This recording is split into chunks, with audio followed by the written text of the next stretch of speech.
Just Stop Oil have struck again after they vandalised and disrupted a snooker pool table in attempt to raise awareness of climate change, I guess.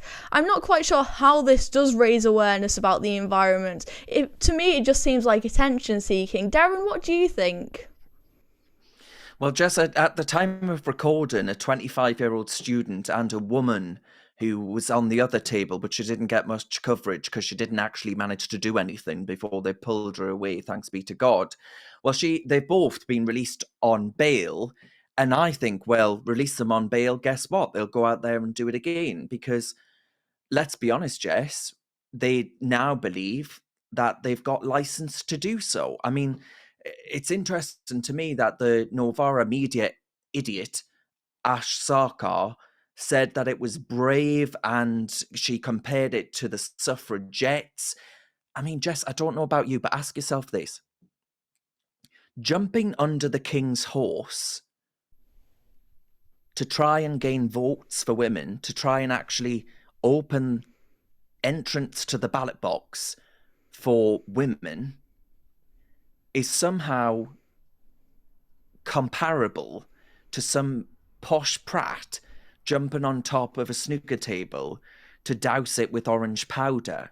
I mean, let alone, right, consider the general level, and you know this well, the general level of violence that was directed toward the suffragettes, right?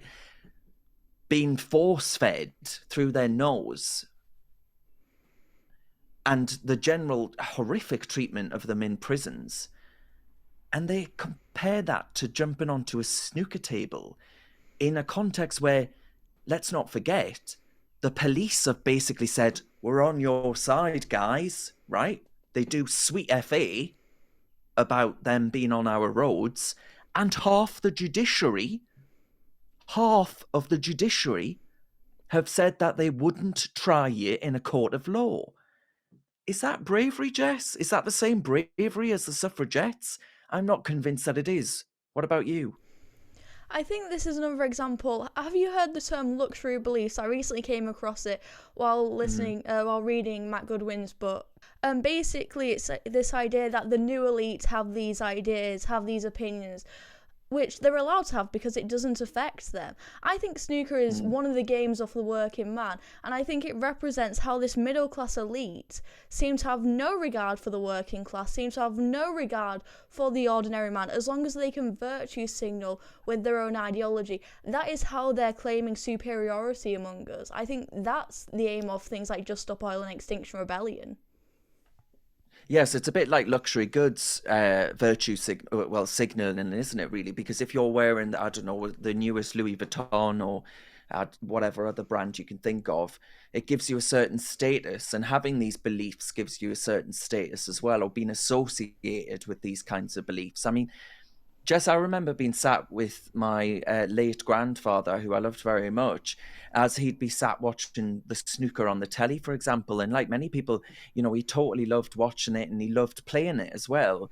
So when I first saw this clip, I was actually reminded of him. And I thought, how on earth, Jess, ask yourself this, how on earth will the establishment ever get over snooker being interrupted?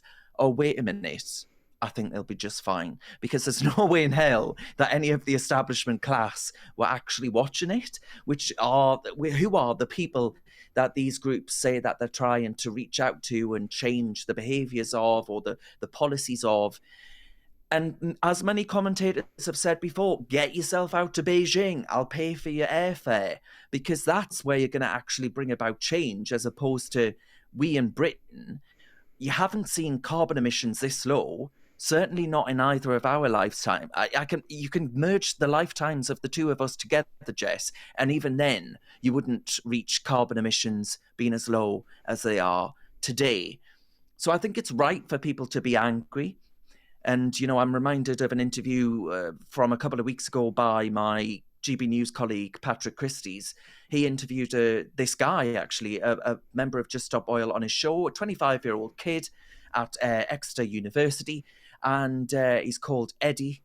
And Eddie revealed that he didn't want kids because it's morally wrong to do so, given apocalyptic climate change is about to either, depending on your view, starve us to death, burn us to a crisp, or drown us in, the heightened ocean levels, whichever doomsday scenario takes your fancy.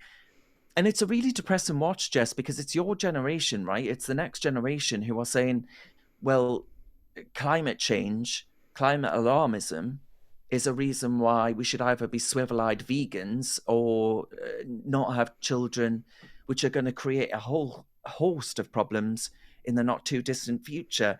And I mean, denying yourself of that one thing, I don't think there's anything more important than an individual could be than being a parent, to be quite honest.